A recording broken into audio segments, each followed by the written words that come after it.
All right, let's get to my last interview guest of the evening. Goes by the name of, I hope I get your name right, sir, by the way. Blasco Says. I hope I got that right. Yes, you got it absolutely right. First of all, how are you doing over there, Kenny? I believe you're in Louisville, Kentucky, correct? Yes, I am in Kentucky. I'm in Lexington, Kentucky. Um, Oh, Lexington, yeah, Lexington. Okay. yes, Oh, sir. so you're in Wildcats country Yes, sir. That is correct. and Cardinals.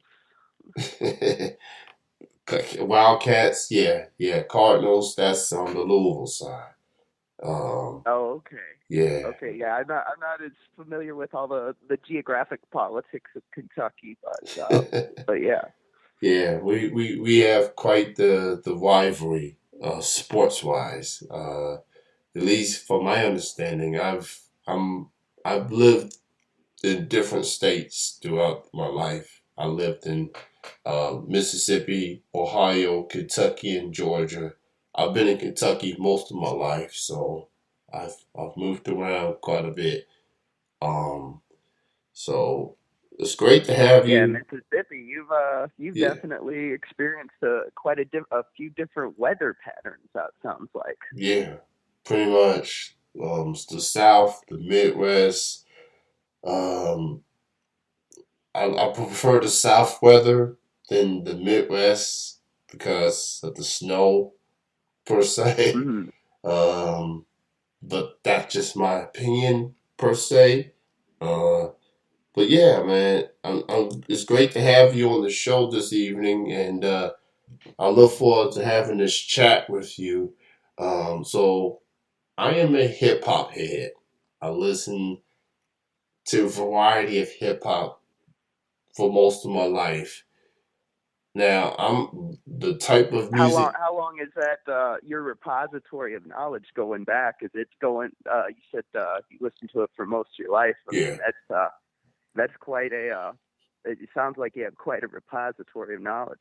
um, I guess you could say I've been listening to it since the let's say the '90s. I've been listening to it since the 1990s per se.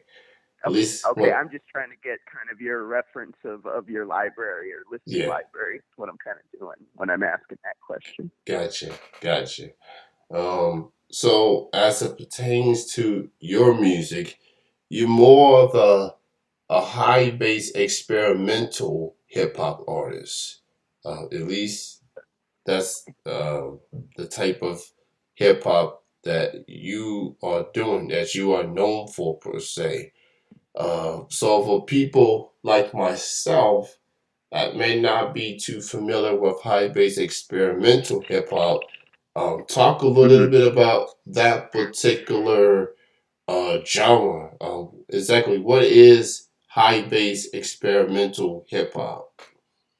Well, first of all, just letting you know, I wasn't I wasn't supposed to be an artist at all. I was an Hmm, executive producer on yeah, B-Nex Robin Hood. He was an artist out of Chicago, Illinois, yeah, on Exchange Currency Records. I've worked with now my producer. I've worked with him since 2008. yeah, And so, like I said, I was mostly behind the desk, so to speak, and doing, publicity campaigns and working with artists in various capacities. yeah, And I had an opportunity to do this in 2012. It's something I had an aspiration to do when I was, younger, but didn't really get a chance to explore a lot of my musical options for various reasons. One of them is that I had this sports writing career that really kind of took off when I was like a teenager, and so I mostly focused a lot of effort on that. But then I had a couple of opportunities throughout the passage of life to really kind of you know, um, find like my musical voice and find a spot in the music industry. It kind of happened by accident. I had a friend. This was probably during the MySpace era. This was probably during the MySpace era. I had a friend that was doing a lot of stuff. He was working, mostly working on like street records, and what I mean by street records, I mean non-commercial releases, Right. etc. That weren't like, full-fledged retail products. They were mostly just records that you may have heard on like various streaming platforms at that time, like a Jamwave or a MySpace. This was during that MySpace record, because a lot of people forget that MySpace kind of really revolutionized the music industry, because it gave the independent artists more of a platform to showcase their stuff to the world. So now they had a chance to get more major label distribution at that time. And so, I was just kind of a fly on the wall, kind of hanging out and kind of absorbing all of this, stuff, and I guess it just kind of hit me more and more. I think the guy that was on Hippies and Cowboys kind of said it. You have that burning desire to have that artistic, that creativity, which I'm naturally, because I'm a professional writer, that creativity always is kind of burning inside of me. And so I just felt like the need to really express myself. And when I got an opportunity, I got behind the mic. And now Valediction, which is the latest one that you heard, my latest EP, is now my fourth studio record. So it kind of happened kind of by chance. I hope I didn't talk too much in circles there, but that's kind of a long-winded explanation of your question. Yeah, I got you. I played Coconut Water before you called in. It's very refreshing. Just it kind of put me in Zen mode per se. Like just kind of maybe want to put in a yoga position, just being calm and relaxed. You know what I'm saying? Like I like this record. I like Coconut Water. I like the Drop Baby Drop joint as well with Coco. So this is a very refreshing record that you put out. And it is available on all the platforms, by the way, to the listeners out there. So go give that a listen for Blasco Says. And I like that name, Blasco Says. He says you should listen to that record as well if you haven't already. Give it a listen. It's for the soul. It's for the soul. For real, for real. I think it's a poignant observation that you made, Kenny, because one thing that's interesting is that I could tell you're a very good listener, because we really tried to create a new sound, talking to, like I said, when I collaborated with my producer, Issue I'm a Beast, out of Las Vegas. He's originally from Chicago.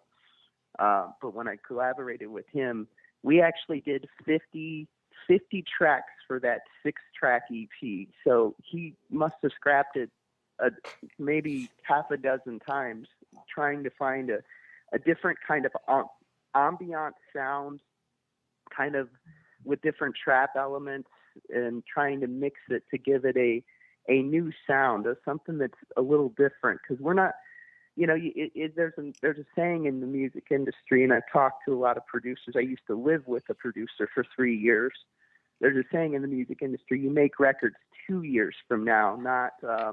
In other words, you're trying to be on the cutting edge of things. You're not trying to do what's hot on the radio now, and trying to focus on that. But you're also trying to create, a new wave. You want to be innovative and really on the cutting edge of your creativity. You were absolutely right, man. As much as I love hip hop, I love the culture, I love everything. I just feel like, honestly, that there just need to be more substance in today's music instead of the status quo. But of course, with these big radio stations and these, they're gonna listen. They gonna listen to the party joints and the club joints. Look, I'm guilty. I love the party joints myself, But Hmm. I'm in my late 30s now. Like at some point, man, I gotta hear some thought provoking stuff, some message, some substance behind these music. There's some artists that try to put that on display, and then there's Hmm. people that want to be stuck in the status quo. And these stations, these higher ups, that plays a Hmm. factor into it. They not helping um, with that change per se. So until that, yeah, And I know their job is to try to find, as much as they can, because yeah, they're trying to sell records. So I yeah, understand, the perspective that they're coming from, but I think you lose a lot of that creativity and the innovation that you can get. I think that's why I like the independent music scene more than I like the Billboard 200, because especially the top 100 of the billboards, you're going to hear that perfection. But I think what's cool about it is, like, if you listen to like a Prince, Dirty Minds, or some of the more innovative stuff throughout history, you'll see that those happy accidents that kind of happen in more independent scenes, and then it kind of seeps in and it gets kind of polished through the majors and the label execs. They kind of take the creativity of the independents and kind of repackage it almost, and it becomes more of a polished thing. But this is where it really starts, is on the independent music scene. I I totally agree 100%. Which I've leaned towards more um independent music myself. And this Hmm. particular radio show, this podcast, or however people want to categorize it, this is a platform for independent artists. I want to introduce people to artists of all genres. Hmm. I got hippies and cowboys. They southern rock music. I got Donna J, who's more of an R&B hip hop artist, and then I have an artist like yourself, um, Hmm. do with experimental music. And not only am I listening to it, I'm learning from artists of genres that I might not be familiar with, but maybe by the end of the show or by the end of the night, it makes me want to go listen to some of these artists a lot more, really get a full understanding of where they're coming from. So hearing what you bring musically is unique, and the beauty of being an Hmm. independent is that it's your music. There's no middleman involved. There's no record label. There's no A&R. It's literally coming from the artists themselves, putting their heart and Yeah, soul yeah, into the for music. sure. Like coconut water, for instance. I do a lot of meditation when I can. I live in Hawaii. Hawaii is one of the most beautiful places, and I live on probably the most beautiful island, if not one of the most beautiful islands in the entire world, in Kauai here. And one thing that you really get an opportunity to do is really appreciate nature and get to explore nature, in its purest essence. And so, when I literally wrote Coconut Water, and I'm not kidding you. I literally wrote Coconut Water after meditating on the beach. I was in Poipu Beach. I meditated. I literally stared at the Pacific Ocean for about 3 to 4 hours. I literally just started writing on my pad, not a physical pad, but my iPhone notepad. And I literally wrote that song. I don't know. I was so inspired. I wrote that song probably in about 3 minutes, at least the rough version of it, in about 3 minutes. It just all kind of came to me because I was at peace, Mm. And so it was kind of interesting because, like I said, I had literally just let the sun bake me, and I literally was just staring at this Pacific Ocean for like 3 or 4 hours. It was a day that I had some extra time to myself, and I'm very much an introverted person anyway. I don't really let a lot of people, in my 3 or 6 feet, so to speak. Mhm. And it just kind of came to me that the coconut water is a very personal. I call it a record. It's a single. Coconut water is a very personal single to me because I mean it's really a conglomeration of everything that I've went through in the last maybe six to 12 months of my life, and it's very very personal record.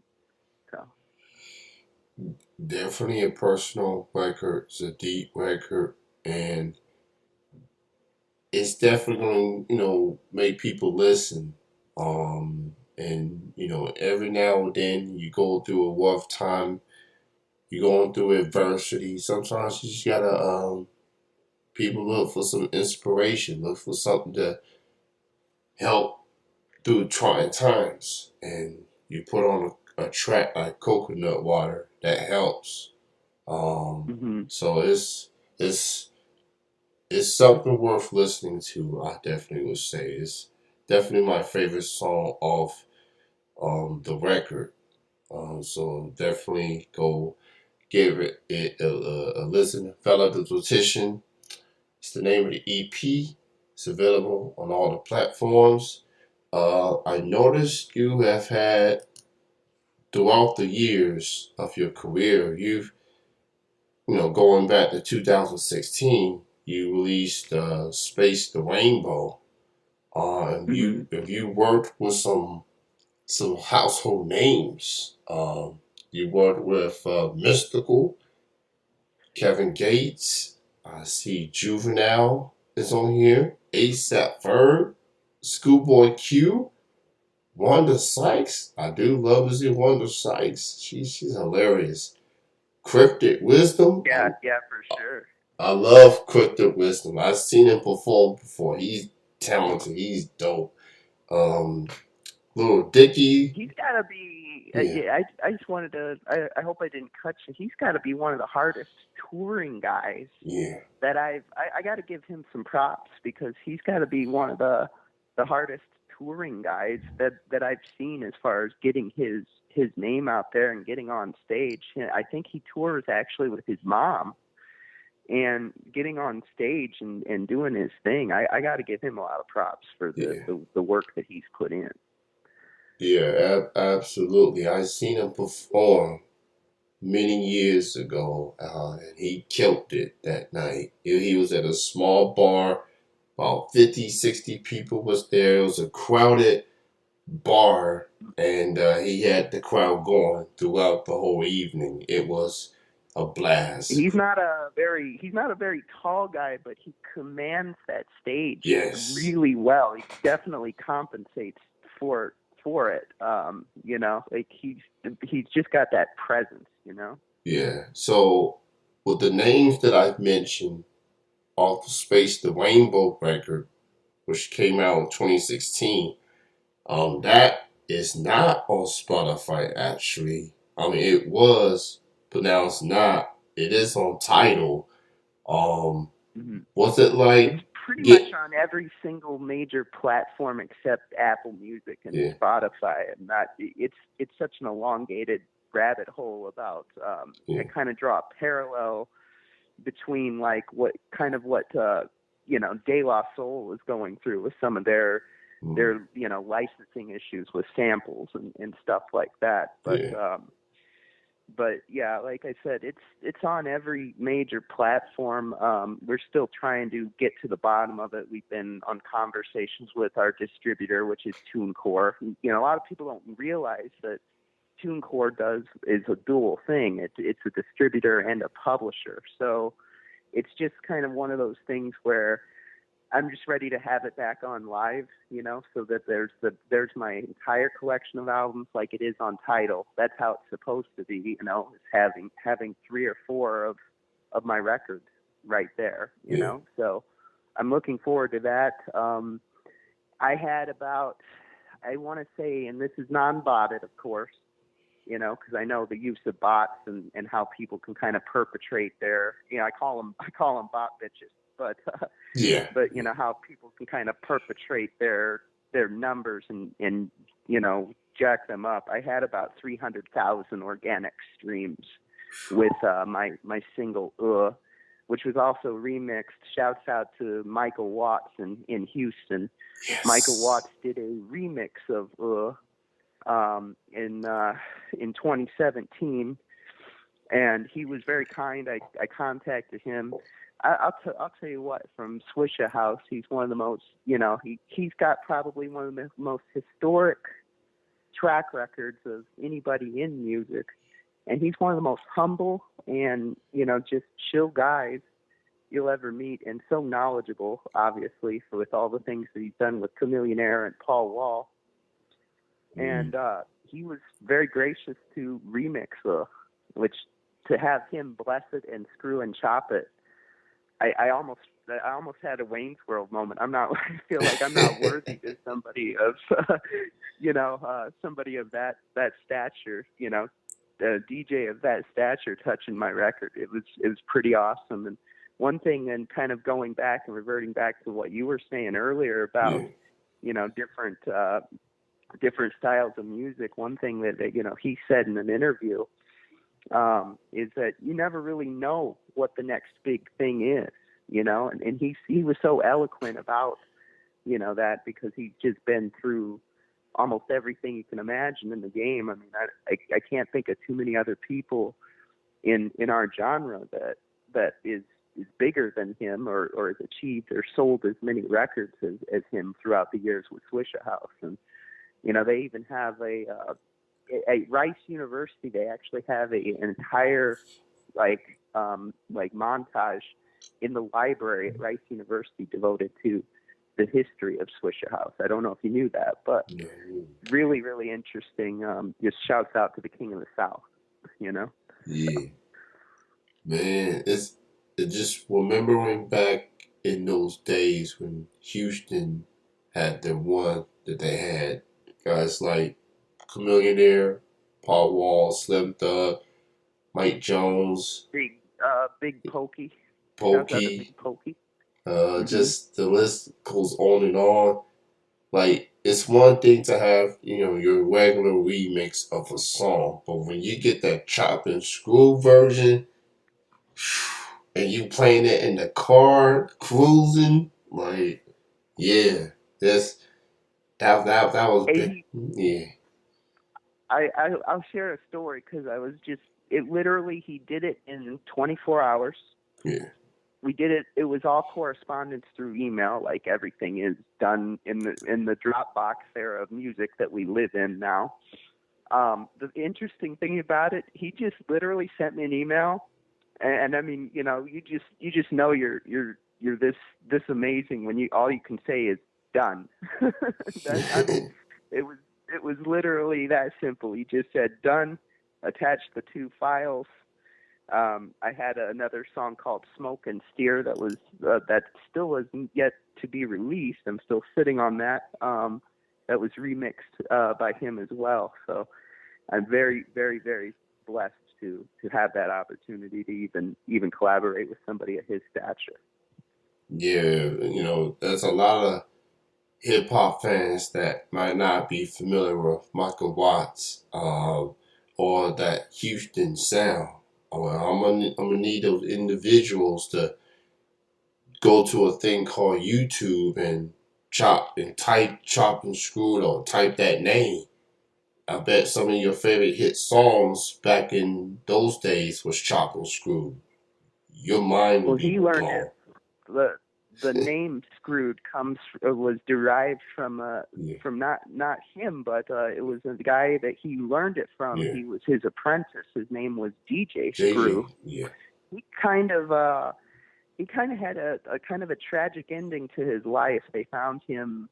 I want to say they found him dead in a studio. You'd have to probably Google DJ Screw to find out a little bit more on how his death occurred. But I mean, he literally was found dead in the studio. But before all of the tragedy, Gosh, him and Michael Watts both put not only Houston, but and you being from the South and having some roots in the South, you know the significance of H Town and what they did for hip hop music. H Town and of course New Orleans. I got that was basically the I really on Know Your Saints. It was just kind of I was kind of surreal to me to even have a track with Mystical and be able to really shout out to guys that really paved the way for a new sound because there was no industry really outside of jazz music, of course. There was no industry in hip hop and rap prior to in the South prior to New Orleans and Houston. They really put it on the map and they put on for the entire region. Yeah, New Orleans and Houston, those two cities brought their own styles, brought their own flavors to Mm-hmm. hip hop at that time. Of course, I go back as far as I went back to Houston. I remember Scarface and the Ghetto Boys. Mm-hmm. He's one of my all time favorite lyricists. Scarface is just the storytelling and some of the songs he's put out and collaborations he's done over the course of his career. I did hear he's went through some health issues recently, but the latest reports that he's feeling better and he's performing Mm-hmm. again. So that's very encouraging to hear from Face that he's doing a lot better health wise. I've enjoyed our conversation, man. We almost done this for half an hour, so uh, but I'll try to get anything. I'll try to condense it. I apologize for being maybe a little bit long-winded with some of my explanations, but I'll try to condense it down to make sure that we stay in yeah. that time slot for you. No, we good, man. Like at this point, man, I could do what I want after the 9 o'clock hour. So it is what it is. Oh, So, but I appreciate you, man, being on the show tonight. Um, hmm Definitely check out his music. Blasco Says. Check it out his music on some of the on the majority on the platforms. Check out the Validation EP, Coconut Water, Drop Baby Drop, all those songs on there. Um, Hopefully, that's with Coconut, or I'm sorry, Drop Baby Drop is with a that's the chorus is actually a cover from a Hawaiian band. ooh, But the the coconut water, or not coconut water, I'm sorry, Drop Baby Drop features another artist out of Honolulu. She's an independent artist. I want to give her a shout out yeah, to Coco Charlie over in Honolulu. She has a new EP also called Elevators, which is almost parallel. If you kind of look at Valediction on my EP and hers is almost exactly kind of parallel. It just kind of happened that way. That wasn't really a designed thing, but it's kind of interesting if you read listen to the content of both of those records. It's very similar in different ways. I'm glad you brought Coco name up because I just follow her on Spotify just now. Uh, hmm I got you. I followed you on Spotify as well. So, I guess my last question for you is as far as, 2022, um, could we expect some more music from you at some point this Yes, year?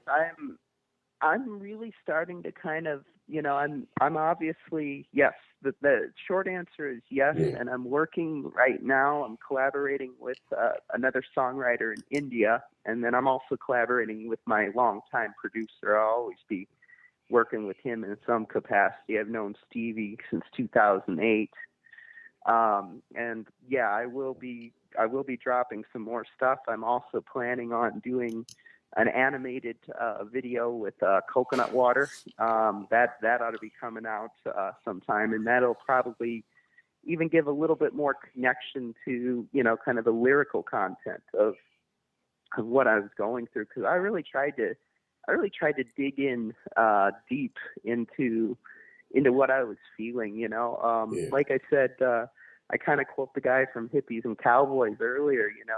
There's sometimes musicians and creative people just have this burning desire or need to really express themselves, and I think that's why I really gravitated towards this form of creativity in music. And I've always been into hip hop and rap, going back to maybe even Dre's Chronic album or Warren G's Regulators. But it just, there's something burning inside of me that I just need to get these feelings out.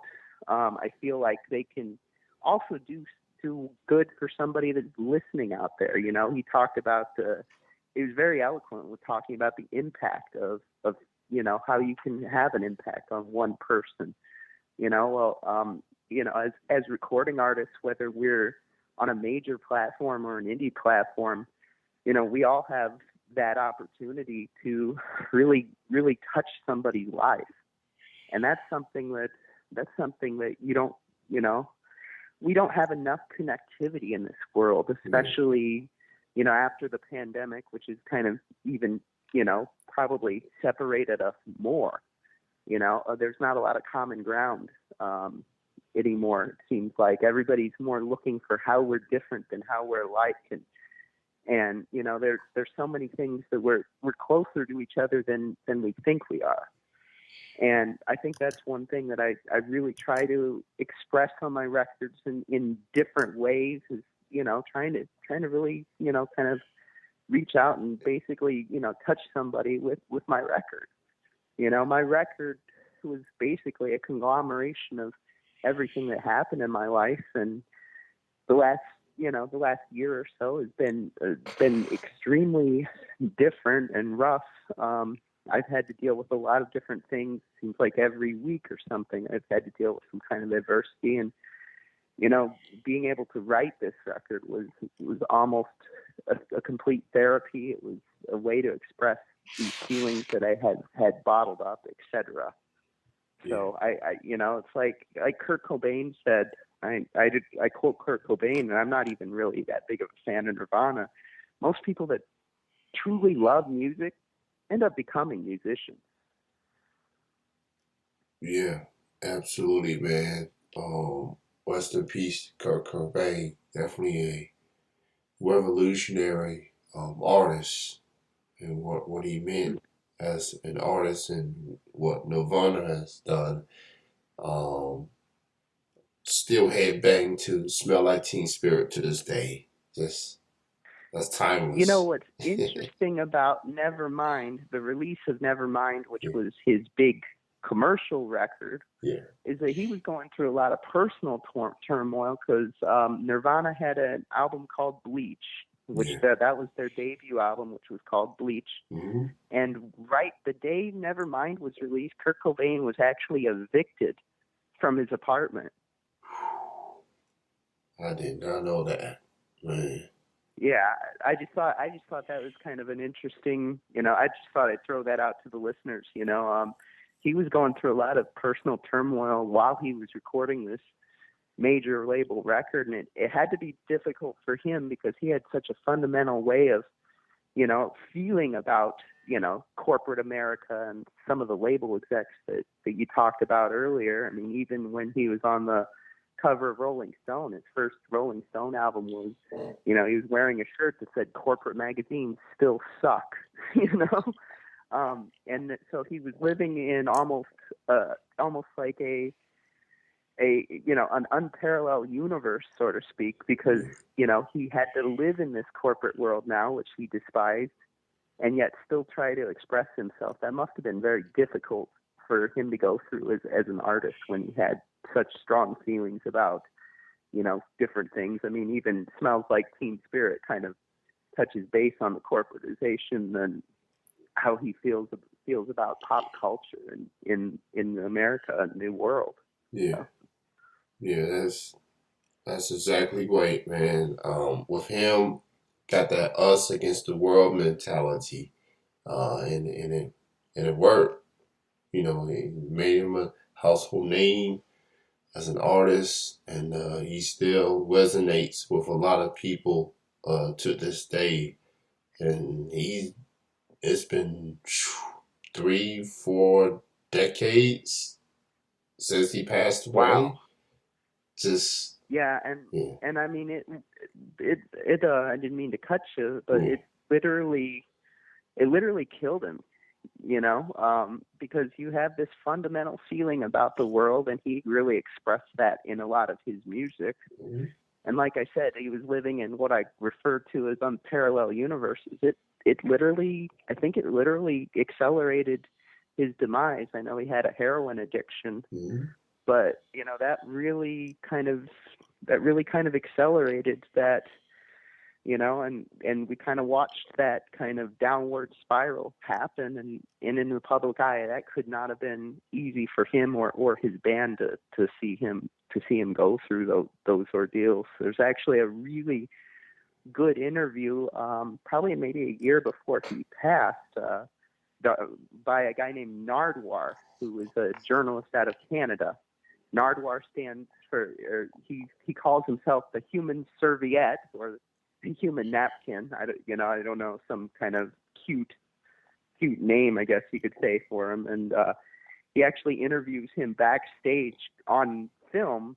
I mean, I'm talking like this is this is like a home video type thing where he's literally hanging out with the band and Courtney Love, and he's basically just eating a stuffed crust pizza, and he's really not in the mood to be interviewed. It's really interesting how Nardwar kind of overcomes that to still get some amazing stuff and material out of somebody that is now considered a legend. Like you said, 3 or 4 decades in, and people are still bumping that Nevermind record that came out in about 91 or 92.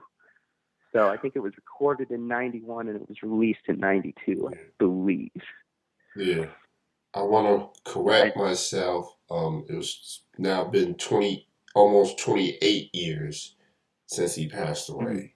So I want to correct myself.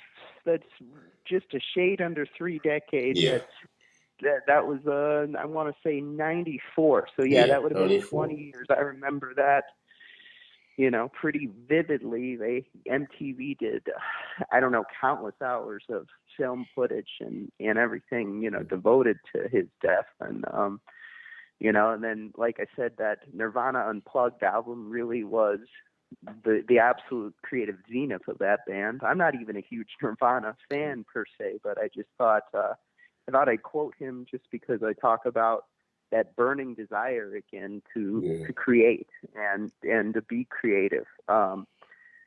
That's not something everybody has, and it's a very hard thing to live with because Casey, from doing this as long as you have, and being such a, what I mean, like, huge consumer and student of the game like you've been over the years, that there's kind of a yin and a yang to that creativity. You mentioned people like Scarface and Ghetto Boys, and I'll even mention DMX. It's dark and hell is hot. I feel remiss to not even, if I go on an interview and not even mention DMX's influence on me. I first heard him off of Mace's album, from the P. Diddy Bad Boy era. That's where I first was introduced to DMX and that aggression that the Rough Riders camp had, and that I call it the Rough Riders era. It's something that has never been seen, and it's never been seen since. He took the listener through hell, and that's what you really have to do as a musician. A successful musician has to take the listener through the personal triumphs, the tragedies, their hell that they experience in everyday life. I'm quoting another independent artist that's on Exchange Currency, which is my label. Steek. Steek is from the south side of Chicago. Shouts out to Inglewood. He was a recording artist, or he is a recording artist. And he said, you have to put the listeners through absolute hell to, to really achieve the effect and to get them to understand where you're coming from and feel you, to get across, basically. Sorry for the rhetoric. It's all good, man. DMX is he definitely put people. He was known for his aggressiveness as an artist, and it was also like I seen some of his concert clips, for example. I see, he'll give you those hardcore songs, and then by the end of the show, everybody be, he asks for a prayer by the end of the show. That's, he always takes pride of his faith. He was a true talent. He definitely brought a lot of soul into his craft. He was unapologetic as an artist. He didn't, whatever he felt, he felt. But man, he's definitely one of my favorites. I started listening to him. What's My Name was the first time I heard him. And with I remember Jay-Z was in the video. I've seen it on TRL, for crying out loud. With Carson Daly, this is DMX. What's My Name? He introduced the video. I'm like, wow, they got DMX on TRL? Really? Yeah. That's when you've made it, and B, anything that was on TRL at that particular time period, probably between I want to say 98 and maybe 2002. That anything that made an appearance on Carson Daly's show was a crossover hit. And that just you knew it was going to blow up, and it was already there if it was on TRL. At TRL, I'm glad you mentioned that show, because it revolutionized the entire industry. It really kind of regenerated the relevance of MTV. I know MTV started in 1981, but they had started going to more reality-based programming, like The Real World, in the early 90s, maybe like 91, 92, somewhere around there. And so they were kind of getting away from, what their niche, what made them. Obviously, the word music television, like I said, they started to get away from that niche a little bit. And I think TRL brought that back into kind of the big picture of what they really, ended up doing. And I know they obviously went through a lot of network changes over the years, just like any other, big corporate conglomerate. But, that really revolutionized the industry. I'm glad you mentioned that, because I always forget to mention TRL. I talk about the MySpace era of music, really kind of changing the dynamics of the music industry, and then streaming and Spotify and all the things that we've seen in the last 10, 11 years is just, I feel like we're at a really interesting time period in music, and are going to continue to see changes. I'm hoping to see maybe more VR kind of come into relevancy and kind of revolutionize the way consumers listen to music. I'm thinking virtual reality is going to be really, really kind of a significant part of the future of music distribution, although I don't have any kind of inside track on that. That's just kind of an intuition. But I can kind of see, where that could possibly head, and we're going to probably start consuming music in more 3 dimensions. Matter of fact, you look up somebody who's kind of revolutionary in this particular field. It's Imogen Heap, who was on the chorus of Jason Derulo's "What You Say." She actually he actually sampled, very innovatively sampled the chorus on one of her albums, and that's who's saying what you say in the chorus. And she's doing a lot of really, really cutting edge stuff with the future of music distribution and music videos. So Imogen Heap is another artist that's more on that experimental side. She's based out of London, the UK, and she's just phenomenal. And she has been for almost 20 years now, even going back to the stuff she did with Frou Frou and Guy Sigsworth.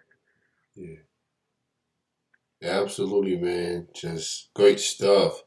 Well, it's great chatting with you, man. Thank you so much for being on the Oh, show. thank you for having me. It's been a pleasure talking.